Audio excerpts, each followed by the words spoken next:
Il faut savoir que je ne suis que je j'aime pas trop regarder des films d'horreur ou des films qui font peur au cinéma. Moi, je veux les voir chez moi ou chez quelqu'un, sur un ordi, la télé, dans le noir. Pas de souci, la nuit, pas de souci. Sans lumière, pas de souci, un coin obscur. Mais j'ai horreur de voir des films d'horreur, des films qui font peur, dans des salles obscures. Voilà, que je sois seul ou que la salle soit remplie. Voilà, je sais pas. L'écran il est gigantesque. Moi, je préfère ça pour voir un spectacle, pas horrifique, pas ténébreux, pas sombre. Je vois de tout, des comédies, des trucs autres programmes de science-fiction, des films de super-héros, des films de, voilà, de magique, fantastique, etc. Fantasmagorique. Mais les films d'horreur, j'ai horreur de ça. Ça me terrifie. De nature, moi, j'ai très très peur des films d'horreur. Toi, t'as mes parents et ma sœur, toute la famille qui sont en mode, oh, moi j'adore les films d'horreur, je kiffe les films d'horreur, ah, Annabelle, oh machin, oh ça, machin. J'ai passé un bon moment devant certains films, mais celui-là, au-delà du fait que je ne supporte pas les films d'horreur, là, c'est autre chose. Là, vous allez me dire, mais du coup, ouais, mais t'aimes pas avoir peur, et tu me dis, oh, tu voulais avoir peur. J'ai pas eu peur une seconde dans ce film. Pas une seconde. C'est... alors, je vais en parler dans une partie spoil et une partie sans spoil, et je commence avec la partie sans spoil. Partie sans spoil. Du coup, alors, le dernier voyage du Déméter. Oui, j'ai pas dit, oui, non, vous l'avez vu sur la miniature, mais donc je me suis décidé d'aller vite fait voir le dernier voyage du Déméter, il y a déjà quelques jours, le temps de tourner la critique, et de finir d'écrire la critique, et en fait, moi, d'habitude, je me suis dit, bon allez, j'ai déjà regardé, enfin, j'ai jamais vraiment regardé des films d'horreur au cinéma, mais je me suis dit, cette fois-ci, ça va être trop bien, en plus, ce qu'on nous vend dans les trailers, c'est très cool, avec Dracula, tout ça, ou Dracula qui ressemble évidemment à la créature Nosferatu. D'ailleurs, j'ai jamais compris qui était Nosferatu, mais je crois, il me semble que il s'était inspiré des œuvres de Dracula pour pouvoir créer l'espèce de vampire tout moche avec les longues dents, toujours des longues dents, non pas deux canines ou quatre, parfois c'est deux ou quatre. Là, c'est juste quand même toutes les dents sont des voilà, donc, vous voyez si vous voyez le genre. Donc ce genre de choses. Mais du coup, voilà quoi, c'était d'un ennui, hein, mais mortel quoi. Alors certes, on travaille les personnages, ok, il y a une prestation, les acteurs sont bons, mais l'histoire, quoi, enfin l'histoire bonne aussi, mais c'est l'ambiance, c'est pas du tout une ambiance horrifique, quoi. Alors c'est pas, moi j'aime pas trop ça d'habitude, mais on va revenir dans la partie spoil. Mais je m'attendais vraiment à ressentir des sensations. Je me dis, allez, c'est bon, je m'ennuie un petit peu, je sais plus trop quoi faire. J'ai regardé deux, trois petits trucs au cinéma, j'ai regardé un dernier petit truc avant la rentrée. Donc là, c'est la rentrée maintenant des classes. Du coup, je vais dire, oui, je vais regarder un truc avant la rentrée de reprise du coup, en début septembre. Donc là, je suis revenu d'une petite croisière sympathique, voilà, et tout. Puis après la croisière sympathique, avant, après, je suis allé au cinéma voir le dernier voyage du Déméter. Et je m'attendais vraiment à avoir peur, je m'attendais vraiment à dire, ah tiens, faut pas trop que j'ai trop peur, mais au moins qu'on me fasse ressentir des émotions, quoi. Au moins qu'on nous vende vraiment ce qu'on nous a proposé, enfin, qu'on nous montre ce qu'on nous a proposé dans les trailers, quoi. Et du coup, au final, je me suis endormi, j'ai bâillé, mais je me suis surpris à bâiller, mais c'est pas possible, c'est pas possible. L'ambiance ne va pas. T'as pourtant des personnages qui sont plutôt assez sympathiques, on va revenir sur ça dans la partie spoil. Euh, c'est un petit peu ce schéma un peu classique, enfin pas classique, où tu as la fameuse créature qui surgit de l'eau, qui est cachée dans l'ombre. Là, d'ailleurs, en plus, c'est la nuit, évidemment, que Dracula se manifeste, parce que les vampires redoutent la lumière du jour, forcément. Donc, c'est la nuit. Censé être moi, on nous vendu un truc très très claustrophobique, très avec de la tension, du stress, la peur. Et en fait, non. T'as des jumpscares, mais allez, il y en a un. Il y en a un qui m'a fait peur. On parlera pas en partie spoil. Il y en a un qui m'a fait peur. Tout. Puis, il y en a au moins peut-être plusieurs, il y en a peut-être deux, trois qui sont vraiment gros, mais il y en a qu'un qui j'ai vraiment fait oh! Le reste, pendant tout le film, le film est long, quoi.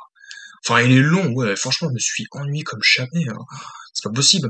Et pourtant, les films d'horreur, c'est pas les films que je regarde où je m'ennuie, hein. D'habitude, soit je dis, ah, franchement, ça fait peur, soit ça me dégoûte vraiment.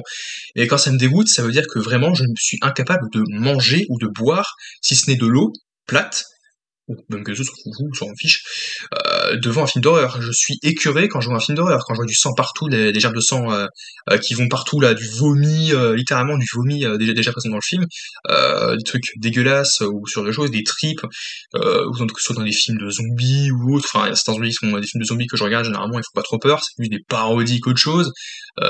Puis il y a aussi ce navet là avec Bill Murray et puis l'acteur qui jouait Kylo Ren qui était et puis l'acteur Danny Glover qui était sur Netflix qui était un véritable navet qui là où je me suis jamais autant ému dans un film. Déméter c'était pas pareil, c'était pas aussi bon, mais c'était quand même pesant quoi. Enfin pas c'était pas pesant, non, c'était pas aussi pesant dans le sens horrifique, en sens tendu. J'étais pas tendu en mode oh là là. J'ai fini par être tendu à la fin du film, mais c'est parce que j'étais énervé parce que je me suis dit ah en fait c'était ça pendant tout le film. Ah, j'ai eu peur de 2 secondes quoi. Voilà. J'ai dit que j'avais pas eu peur pendant 1 seconde, mais j'ai eu peur pendant 1 seconde, voilà, surtout ma projection. Et en y repensant ce film, je me dis que je devrais peut-être essayer de lui donner une autre chance. Peut-être essayer de le mater encore dans de bonnes conditions, mais comment tu peux le mater dans de meilleures conditions que ça? T'es au cinéma dans une salle obscure. Je sais pas. En vrai, faudrait que j'essaye encore une fois de le voir, de me le mater. Mais bref, je sais pas quoi dire. Ouais. Alors, Le Dernier Voyage du Déméter est un film du coup réalisé par André Auvreval, qui a donc s'est donc inspiré des adaptations du journal donc du Déméter. Alors, Le Dernier Voyage du Déméter est un film du coup réalisé par André Auvreval, qui a donc s'est donc inspiré des adaptations du journal donc du Déméter. Donc le fameux chapitre du journal du Déméter, donc du livre donc de Dracula, inspiré de Dracula, de 1897, écrit par Bram Stoker. Du coup, un auteur donc de un peu de style un peu gothique, un peu sombre, euh, limite même sataniste quelque part, parce que c'est vraiment des créatures. J'ai jamais vraiment lu ces œuvres-là, mais c'était des créatures qui faisaient peur, même rien qu'en lisant le, les quelques lignes du livre, quoi. Tu lisais une partie du bouquin et t'étais absolument plongé dans l'horreur, et t'étais vraiment à fond dans l'histoire, un peu comme un peu comme Bastien dans l'histoire sans fin, quoi. Tu te retrouves un peu dans ce style de, et c'est vraiment dommage parce qu'encore une fois, je veux pas défoncer le film, je veux pas, je trouve pas qu'il est nul. Vraiment. C'est juste que je commence à l'oublier parce que c'est pas ce que j'ai cru qu'on m'avait, voilà quoi. En fait, j'ai pas tellement accroché avec ça. Après, encore une fois, comme je le disais, le début se tient, enfin, parce que évidemment, le voyage, ça raconte du coup, comme je l'ai dit, retranscrit. En fait, ce qu'il faut savoir, c'est que l'histoire, donc, du dernier voyage du Déméter, c'est simplement tout un équipage qui partir de la Transylvanie pour essayer de gagner la Grande-Bretagne, donc le Royaume-Uni, ils vont essayer de retourner en Angleterre, mais sur le chemin, forcément, il y a des éléments qui vont mal tourner, voilà, ça, évidemment, et ce que j'avais attendu avec un peu plus, que je tremblais déjà d'impatience et aussi parce que je me préparais pour les futurs screamers, je me disais, mais honnêtement, ça peut promettre quelque chose d'assez intéressant et assez intriguant, parce qu'en plus, surtout le style de Dracula qui est bien particulier, c'est évidemment le même style que le style, pardon, de l'histoire de Nosferatu. Ah, les confusions, je me suis trompé, j'ai dit Nosferapti, ma langue a fait même me fourcher, oh, Nosferapti. J'ai dit Nosferapti, non, Nosferapti, c'est pas du tout ça. C'est Nosferatu. Et voilà quoi. Alors je trouve que la créature se tient en termes de design, en termes de, voilà, et tout. Seulement, le problème, c'est que tu t'es pas investi émotionnellement. Je peux pas rentrer être investi émotionnellement dans ce film, tout simplement parce que j'ai pas vraiment eu peur, j'ai pas eu peur une seconde, sauf à un moment là où ça devient hyper sanglant, là où il tue évidemment mon équipage. Mais grossièrement, franchement, le capitaine aussi, il est un peu, ouais, il est un peu tranquille. Il se dit tiens, ah non, c'est forcément quelqu'un qui a un énième passager clandestin qui lui est bel et bien un homme. de chair et de sang comme nous, qui se noient comme nous, voilà, qui sont peut-être éventuellement cannibales sur les bords, ou sauvages, quoi, barbares, quoi. Et il y a tout, quoi. Franchement, et puis il y a aussi des personnages qui sont assez superstitieux, qui se disent non, non, ça peut pas être une créature surnaturelle, ça n'existe pas. Le surnaturel, franchement, c'est quelque chose qui soit ultra dangereux, qui traque la nuit, qui chasse la nuit. Et franchement, t'as des personnages qui, au fur et à mesure dans la progression de l'histoire, qui deviennent lucides. Ils se disent ah non, il y a vraiment un monstre, il y a vraiment une créature de la nuit qui arrive. Donc ils deviennent lucides, ils prennent vraiment enfin conscience de ce qui se passe. Donc ils ne se voilent pas plus la face, ils sont plus dans le déni. Ils sont en mode oui, effectivement, il y a un vampire qui est là. Et puis après, ça devient ultra lourd quand ils arrêtent pas de dire oui, effectivement, les vampires se nourrissent la nuit. Ils peuvent pas, ils doivent se cacher le jour, ils doivent rester tapis dans l'ombre. Ce schéma classique où on le sait, on les connaît les bases, nous en tant que spectateurs, on les connaît, on sait ce que c'est qu'un vampire, que c'est une créature de la nuit, qui chasse la nuit, qui le jour dort comme ça dans son cercueil, dans sa tanière, et qui reste à l'abri, sinon parce que le soleil peut brûler sa peau littéralement. On le sait. Du coup, bah après t'as Anna qui tente de raisonner aussi là, cet équipage qui dit non mais faut avoir sûrement raison, vous êtes rendu compte, il y a bel et bien une créature. Donc au bout d'un moment, forcément, ils se décident à fouiller aussi les cargaisons, enfin les cargaisons, enfin les cabines et puis et tout.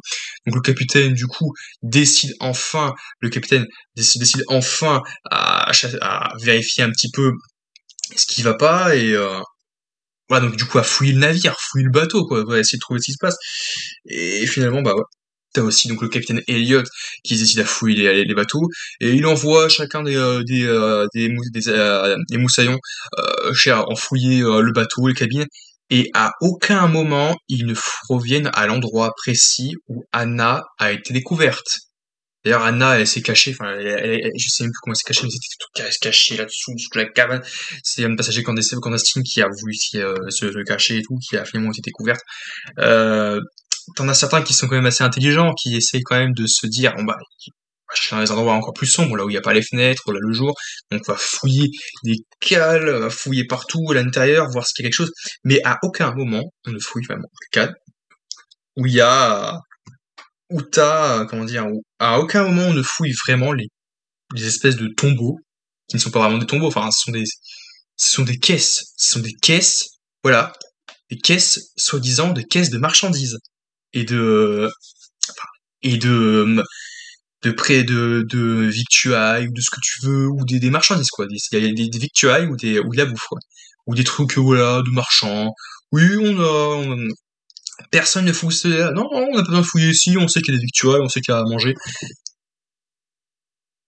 Soyez intelligents, essayez de raisonner. La créature, vous voulez qu'elle soit où là? Elle peut pas être sous l'eau en train de vous suivre sous l'eau en permanence parce qu'elle est peu protégée, non. Déjà, il y a certaines versions où les vampires ne supportent pas l'eau.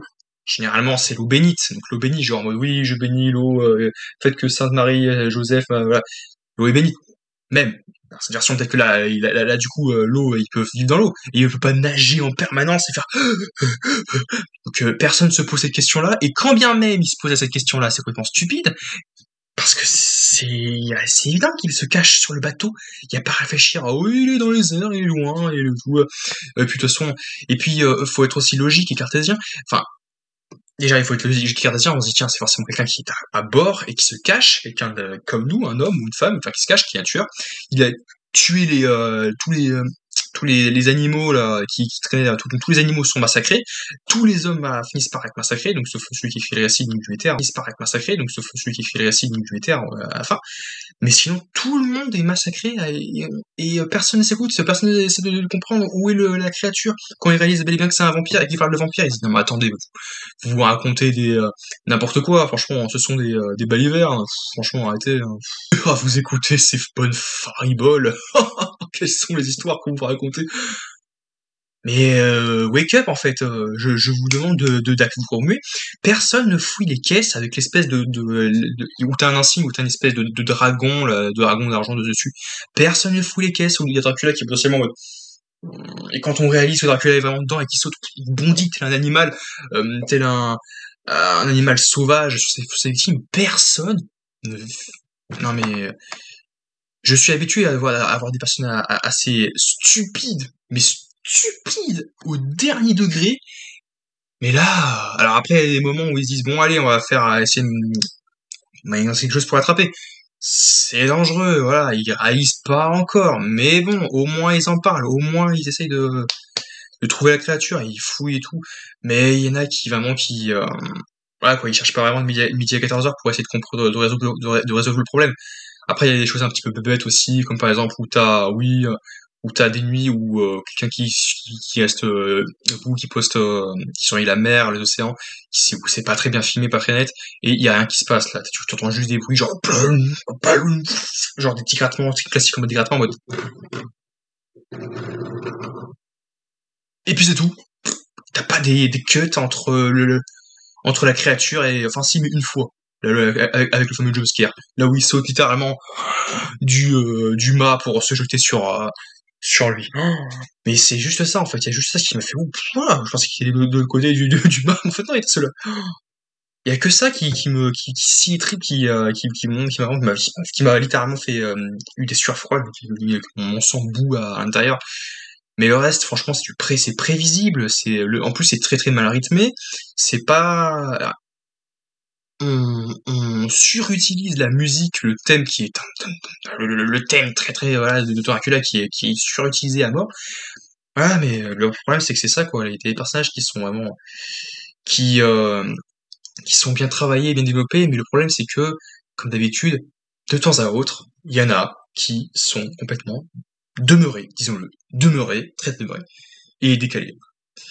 Bon, bilan, je ne sais pas si je vais lui donner une nouvelle chance plus tard pour voir si c'est aussi mauvais. Ce mois, je l'ai trouvé, je piquais du nez plusieurs fois, j'étais comme ça, en mode, oh là là, surtout le jour, parce que le jour, quand ils discutaient entre eux, là, oh là là, c'est n'importe quoi. En plus, Anna, elle leur dit, je sais même pas combien de fois dans le film, elle, non mais allez, vas-y, oh, on s'en fiche, voilà. Donc bilan, c'est fatigant quoi. J'ai saturé au bout d'un moment. Le film est beaucoup trop long pour ce qu'il faut raconter et euh, et voilà quoi. C'est pas mémorable quoi. C'est pas mémorable du tout. Sur le Time du Météor. Donc bref, du coup, n'hésitez pas à faire votre avis par vous-même. On se retrouve à très très vite pour de nouvelles critiques sur la chaîne. À très vite pour de nouvelles vidéos.